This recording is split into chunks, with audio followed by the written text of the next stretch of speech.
Bonjour et bienvenue dans cette nouvelle capsule qui va traiter aujourd'hui de la versification. La versification, de quoi s'agit-il? C'est l'ensemble des règles et des techniques qui concernent l'écriture d'un poème.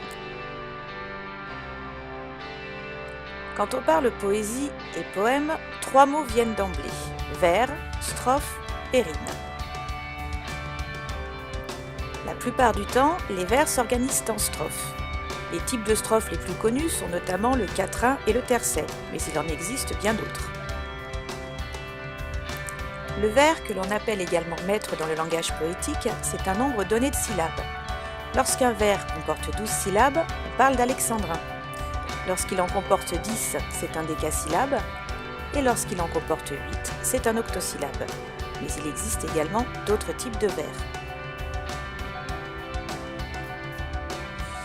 Comment compte-t-on les syllabes à l'intérieur d'un vers? Il faut prendre en compte le E muet devant une voyelle. Ainsi, dans l'exemple d'Arthur Rimbaud, c'est un trou de verdure où chante une rivière, les E de verdure et les E de chante ne seront pas prononcés. C'est un trou de verdure où chante une rivière fait ainsi 12 syllabes. Le E est également muet lorsqu'il est en fin de vers. C'est un trou de verdure où chante une rivière. Le E de rivière ne se prononce pas et ne se compte pas surtout. On reste bien à 12 syllabes. Passons aux rimes maintenant. On parle de rime féminine lorsqu'elle se termine justement par un E muet. A l'inverse, on appelle rime masculine toutes les autres rimes. L'organisation des rimes peut se faire de trois manières. Elles sont plates ou suivies lorsqu'elles suivent un schéma AA-BB. Elles sont dites croisées lorsqu'elles suivent un schéma AB-AB. Et enfin, elles sont dites embrassées lorsqu'elles suivent un schéma ABBA. La poésie, c'est de la musique, autrement dit des sons qui vont bien ensemble. La répétition d'une même consonne est appelée allitération. Ainsi, dans les vers de Verhaeren, « Voici le vent sauvage de novembre », on peut noter une allitération en V. Dans le vers de Racine, « Pour qui sont ces serpents qui sifflent sur vos têtes », c'est bien sûr une allitération en S. Lorsqu'il s'agit de la répétition d'une même voyelle, on parle à ce moment d'assonance. Je fais souvent ce rêve étrange et pénétrant.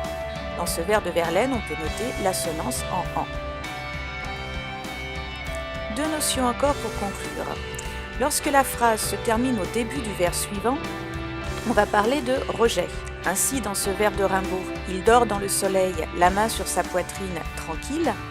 L'adjectif qualificatif tranquille est rejeté au début du vers suivant, afin de le mettre en valeur. Lorsque la phrase se poursuit sur l'ensemble du vers suivant, il s'agit alors d'un enjambement. Les pieds dans les glaïeuls, il dort. Souriant comme sourirait un enfant malade, il fait un somme.